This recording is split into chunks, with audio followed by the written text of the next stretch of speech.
What it do? Bedtime crew. Hey man, listen, today I am here to talk about some of the most underrated fights coming up very soon on the UFC schedule. Now, obviously, UFC in May was a bit of a fucking disaster. I feel like UFC 316 is actually pretty underrated as a whole. Like, I'm actually pretty excited to watch this card. I feel like the rest of the month has some great events, like back to back to back. I can't really point at any main event and be like, nah, this is trash. They're all pretty good. But today, we are discussing the individual fight in every single weight class that I feel like nobody's talking about, lads. Nobody's talking about it. And I think these fights are all going to be fucking bangers. I think all of these fights have potential to be fight of the month, fight of the year, like that level of fight for the UFC this year. All right, dude, let's start off in the flyweight division. And this is one that I feel like when it comes up again, I'm going to be like, falling in love for the second time. Like right now, thinking about it, when I was making this video, I was like, bro, this is such a fucking heater. And I just know I'm going to forget about it because I'm going to get busy with life and I'm going to be reminded that Charles Johnson versus Lona Kavanagh, dude, this is a fucking badass fight, man. I'm so hyped for this. I don't even know why. There's just something about this fight. Like there's not a lot of flyweights that... I feel like there's not a lot of flyweights that actually have bad intentions, that actually have finishing ability where I feel like, oh man, like I'm worried for Lona Kavanagh. Like I feel like he could get chinned badly in this matchup just because Charles Johnson, listen, the guy's a nice guy. He follows me on fucking Instagram and shit. I still haven't forgiven this guy for sleeping my goat Joshua Venn, but I feel like there's always that potential there. Because he's such a big, lanky flyweight. But Lona Kavanagh's such a good prospect. I've glazed him in some other videos. He's got grappling. He's got big power. We've seen some nasty knockouts in his career, especially on the Contender Series. That one always comes to mind.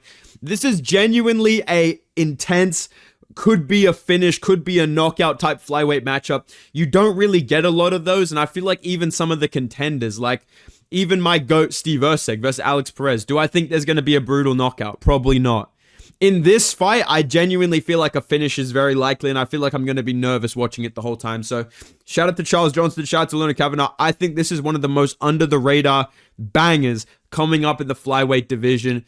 Let's move on. Let's talk about the bantamweight division, and you saw the thumbnail, dude. I'm not turning into a fucking hardcore right now, but, dude, this isn't even that bad, man. Dude, Marcus McGee's a freaking problem, dude. I'm not mad at this. I'm actually not mad at this. I know you probably expected me to get on a video ranting about skateboarder Marcus McGee. This guy looks fucking terrifying. I don't know how else to say it. He looks terrifying. Versus Petr Yan. Doesn't make any sense. You know what I mean? It should be Yan versus Umar. You know what I mean? Yes, that is fair. But in a vacuum, right? I can appreciate just a straight up entertaining fight. This is a good fight. Marcus McGee's pretty fucking good, dude. He's an old head, so I feel like it's kind of justified to be in a rush and just say, yes, I'll fight Petr Yan straight away because Yan clearly wants to fight soon. Umar is injured. Marab and O'Malley are fighting each other for the belt. He just fought Sandhagen not that long ago. I feel like maybe he wanted that fight, but this was easier to put together, so... Here we are. Now we have Marcus McGee versus Petr Yan in Abu Dhabi. I'm not mad at this fight. I think this is a sick fucking fight. And just a great card in general. It's got Rainier Derrida versus Robert Whittaker. Some other great fights on there. And I feel like this is a good co-main event if the Aaron Pico Movsar Evloev fight doesn't end up being real, which I'm hoping that it's not real. I'm hoping Evloev just gets the title shot he deserves, and this can be the co-main event because... Petr Yan in a 3-rounder, first and foremost, that's absolute cinema straight away. You know Yan's going to be doing spinning shit. You know Yan's going to be shooting these whipping fucking badass takedowns like he did against Song Yadong. And there's always a danger in a 3-round fight. Doesn't really matter who it is, but especially somebody ranked and somebody good like Marcus McGee. There's always the potential for a Marcus McGee robbery decision, and we get a failed quick time event where Marcus McGee's fighting for a belt. That's intriguing to me. So... Even though, yes, I do think Yan should be fighting somebody else, stylistically, I'm looking forward to this. I think this is actually a cool fight. I think Marcus McGee has great boxing, great power. I do think Petr Yan will win this fight. Like, I'm not getting on here trying to convince you Marcus McGee's going to win. I'm picking Petr Yan, and I feel like we could get a Petr Yan finish. We could get a Petr Yan masterclass.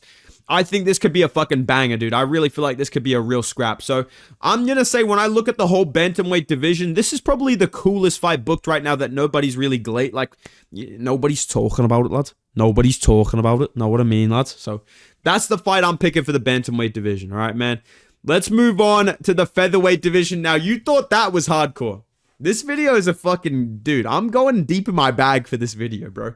I'm turning into fucking 2017 Kyrie right now. You thought that was a hardcore pick. Half of you don't even know who these two are, dude.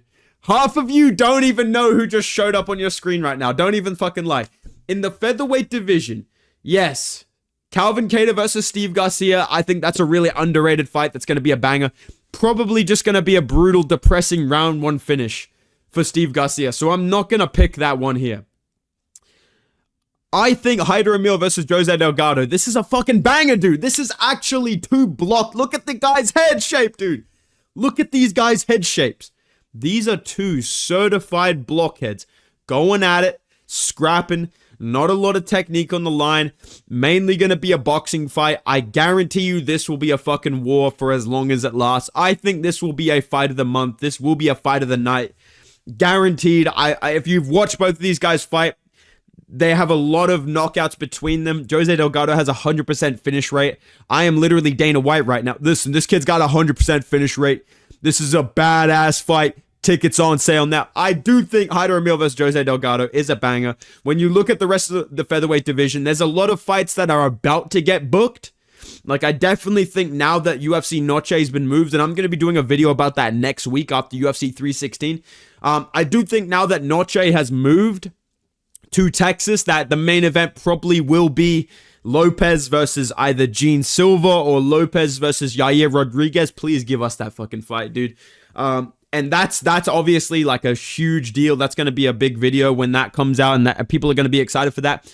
But when you actually look at the featherweight division, not a lot of fights are booked right now, you know? So when I look at what's actually been announced, this is a fight that jumps off the page at me as like, this is going to be a scrap.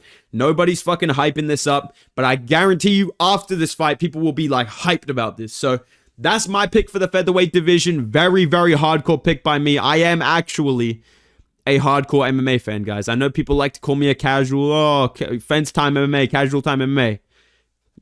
Yeah, argue with that. Yeah. Overrate that on some Halliburton shit, all right, man? Let's move on, man. Let's talk about the lightweight division, okay? And now the lightweight division, again, this is kind of like featherweight, where there's not really that many big fights announced, but, you know, obviously Ilya versus Charles Oliveira, that's not an underrated fight. We all are thinking about that very, very regularly. I'm randomly waking up out of bed thinking about that shit. Like, I'm excited for Charles versus Ilya. I know when that fight week is coming, it's going to be a big deal. Like, it's going to be huge. But you can't call that like an underrated fight. Oh my God, no one's talking about this.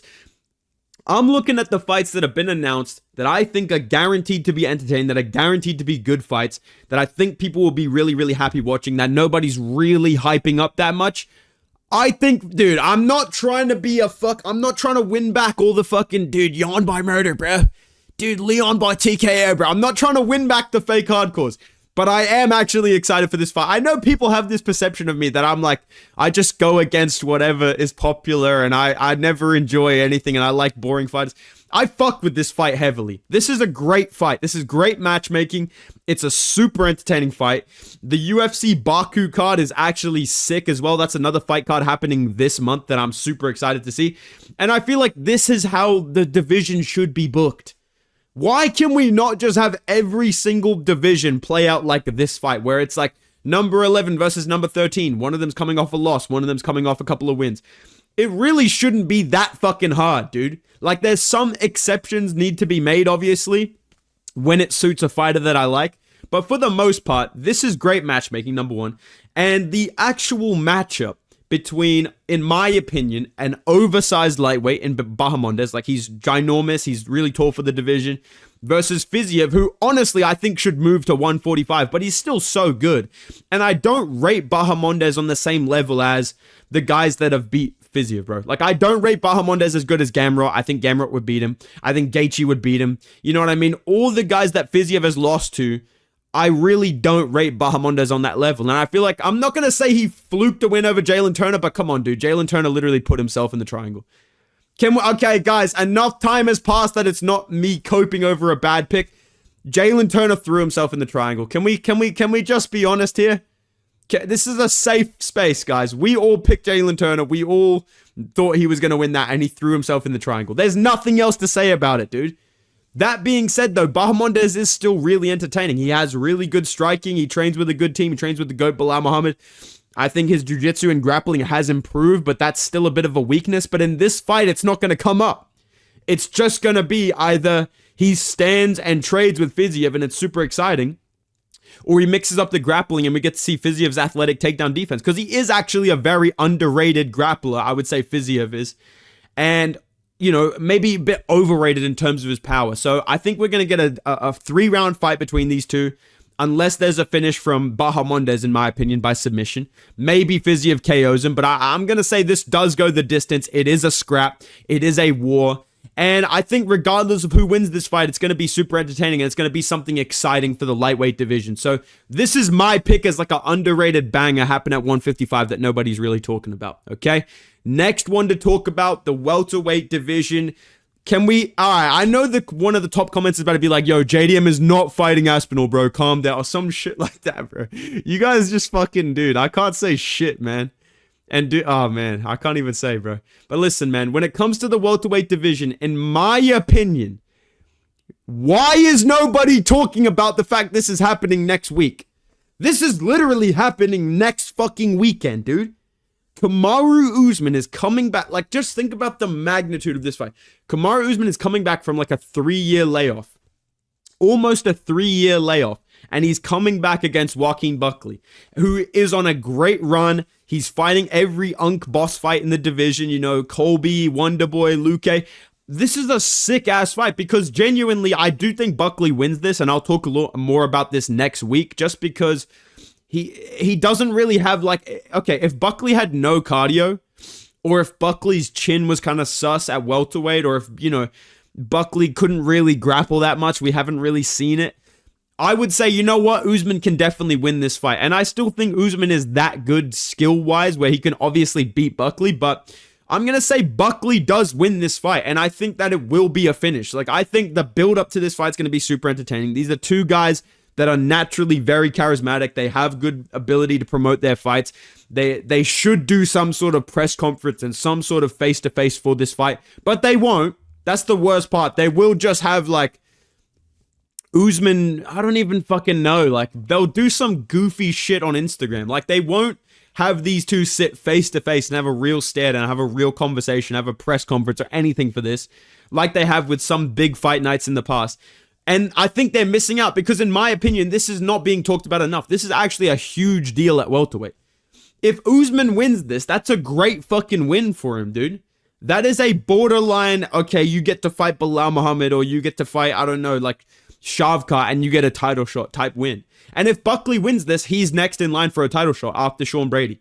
That's what I think at welterweight. So in terms of the stake of this matchup and honestly how exciting it is, like two entertaining fighters, they've got beef, they trash talk, they're going to hype it up, like it's going to be a good fight. I feel like I'm not really seeing anybody dropping videos about this, talking about this. I'm not seeing it on social media. You know what I mean? I'm seeing posts about other big fights that have been announced, but not this one. So in my opinion, I think for the magnitude of this fight, it should be talked about more, and it's a little bit underrated. I think it's going to be a war, dude. I actually think Buckley's going to get a knockout, but it's not going to be easy. Like he's going to get taken down. It's going to be a bit of a scrap on the feet early on. But I do think Buckley wins this fight. But I'll talk about that more next week. I'm looking forward to that. All right, man? Middleweight division. I feel like you guys can read my mind. I think you know exactly what fight I'm about to say at middleweight. I was going to say, and I do want to shout out Ikram Eliskerov versus Bruno Ferreira. That is beautiful matchmaking. Beautifully done by the UFC. That's a goofball matchup. That's a goofball WrestleMania main event. Or, you know, not main event. I'll say that. It's not a goofball main event. It's a goofball, like, featured fight. Like, it's a pretty big fight in the goofball weight class, you know. Definitely a couple of goofy little blockheads scrapping. But this fight is goofball mania main event. Oh, my God, man. I don't give a fuck about Dustin versus Max. I care about this. I don't care, bro. And I know Dustin Poirier, dude, the guy fucking said my retirement doesn't matter, dude. The guy's a fucking scumbag. Okay, buddy. The guy's a fucking scumbag, dude. Everything I've done in my career, I did it to get bedtime's respect, dude. The guy's lying on me. The guy's disrespecting me, dude. It is what it is, dude. I don't give a fuck. Marvin Vettori and Brendan Allen, the beef, the actual goofball nature of this matchup. Marvin Vettori's not good. He's just a fucking piece of rock come to life. He's like a fucking brick gained sentience and got a fucking hair transplant. Like, that is Marvin Vettori. And Brendan Allen, if there's anybody that can go chrome for chrome with Marvin Vettori, I need a full promotional rollout for this fight because I'm so excited. First and foremost, I think this is actually going to be a scrap because they don't like each other. And people can say what they want about Brendan Allen. He is entertaining. Like, he is, whether intentional or not, he is entertaining to watch when he fights. Like, he does dumb shit. Sometimes he rocks people. Sometimes he really dominates people. You know what I mean? Like, Brendan Allen's good, but he's not at the same time in terms of his fight IQ. He's one of my favorite fighters to watch. I love watching Brendan Allen fight. I thought he was going to be the Rainier DeRitter of this division until Rainier DeRitter came along. But he's still got his place, you know? He's still got his kingdom of the goofballs. And I think that Marvin Vettori and Brendan Allen, like I said, we need a full promotional rollout, dude.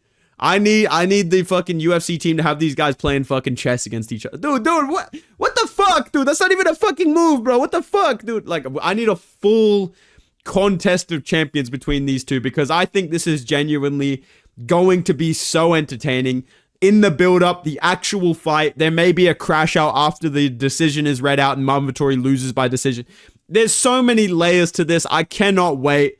Yeah, this is my main event of UFC 318. I hope that card gets something big as well, by the way. I do want to say that about UFC 318 because Pitbull versus Dan Ige, that's a badass fight, kid. That's a badass fight. If that's the co-main event, Dustin, I'm sorry, brother. I'm sorry, dude. You're selling 200,000 pay-per-views again. Like, I feel like that card definitely needs something big, like I don't even know, like a title elimination bout, a number one contender fight, something like that. Maybe an interim belt as the co-main event. I don't know what that card needs, but yeah, this or fucking Dan Ige versus Pitbull as the co-main event in 2025, it's not happening. It's not happening. As much as I love this fight, and I think nobody's really hyping this up the way they should, nobody's giving this fight the gravitas it deserves. That card does need one more big fight. All right, man. Let's move on, though. Let's talk about the light heavyweight division. Okay? Khalil versus Jamal. I'm very excited for that. Otherwise, not a lot happening right now at light heavyweight. But there is one shining fight. And, dude, I can hear the voices in the air, dude. Whispers in my ear, dude. This is my... Dude, this is a real fight that's going to happen. Like, I love the I love the UFC when I don't know how to explain it. UFC is simultaneously like the best promotion of all time and the worst. And it's so good, dude. Like, you get the highest level fights ever. You could never even imagine being so hyped for, like, Charles Oliveira versus Ilia Topuria is another great example. Like, you know what I mean? Stuff like that. JDM Islam. These are the type of fights this company can put on. And then on the same fucking cards, they'll put on something like this. What's the question? Yeah, what? Paul Hughes? Yeah, we can't pay the kid. We got to make room for Tuco Tacos. This fight is fucking goated, dude. I love this, bro, because it's like, I love that the UFC decided to rebook this immediately as well. I like to think that they knew what they were doing when they rebooked this. Like, there is definitely real meme fights put together by the UFC. They do it with Shamil. They're doing it here with Tuco Tacos. I love it, dude. It's such a good fight. I can't even put into words how hyped I am for this. If it gets canceled again, this is literally Khabib versus Tony, but better, more exciting in my opinion. And yeah, man, I'm extremely, extremely excited to see Junior Tafo versus Tuco Tacos. I mean, dude, break out the fucking Uber Eats. Break out the fucking Crunchwrap Supremes, dude. You know, buy 2 seats on the airplane just to make sure you don't miss this one. This is a blob matchup for the ages. I can't wait, in the words of Joe Rogan. That's my pick for light heavyweight. All right, man. Last one to talk about. This is pretty fucking bleak, dude. Like, the heavyweight and light heavyweight division, you just have to laugh instead of cry at the state of these fucking weight classes. Like, you just have to find some joy in the blobs that they're promoting, instead of actually looking back at in history and being like, damn, remember when people were on roids in these divisions and they were actually good? Like, remember when we had fucking, like, the fact that Overeem never won the belt? You know what I mean? Overeem is such a great, legendary fighter, well-rounded, roided up to the gills, never won the fucking belt. You know what I mean? Krokop never won the fucking belt. You know, we had fucking guys like Cain Velasquez, JDS, Verdum, Mark Hunt, Stipe, all in the same weight class at the same, DC, all in the same weight class at the same time. And now, heavyweight, honestly, the most underrated fight I'm looking forward to is Lewis versus Teixeira, dude. Like, what do I even say? They got me, bruh. They got my ass, dude.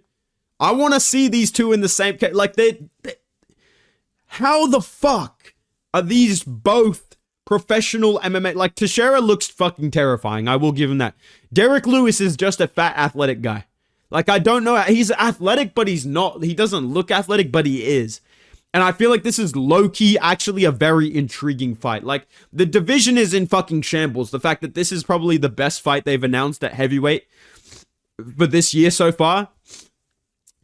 But honestly, like, living in this state, living in this dystopian heavyweight division where fucking Tai Tuivasa is still ranked on a 5-fight losing streak, this is actually an intriguing fight to me. Like, I do want to see what happens when these guys fight each other because you couldn't get two more opposite builds.